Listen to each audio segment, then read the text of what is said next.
Kamusta kayo mga utol? Kaarawan nga pala ng bunso kong anak. At andito kami sa Robinson para i-celebrate yung birthday niya. Bumili nga lang pala kami dito ng kaunting grocery para sa araw-araw namin kakainin. Mga biskwit nila, parang ganun. Dito nga pala mga utol, hindi lang grocery yung gagawin namin dito mga utol.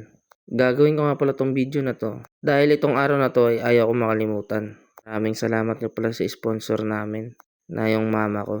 Dito na nga pala kami sa taas ng Robinson sa Dumaguete. Ewan ko kung anong tawag dito, nakalimutan ko kasi. Pero yung alam ko, nag-i-enjoy kaming lahat.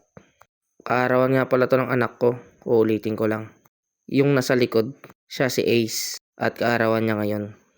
At yung nasa harap naman, siya yung panganay kong anak na si Nathaniel. Pwede naman nating tawaging Bugoy, pero wag kayo, mabait na bata yan. Hindi ko nga pala hinabaan yung video dito dahil hindi naman ako yung nagbibideo. Yung mama nila yung nagbibideo dito. At ipopost ko nga lang pala to sa YouTube ko. Katulad ng sabi ko, para maalala nila at makita nila sa paglaki nila. Maraming salamat nga pala sa panonood mga utol.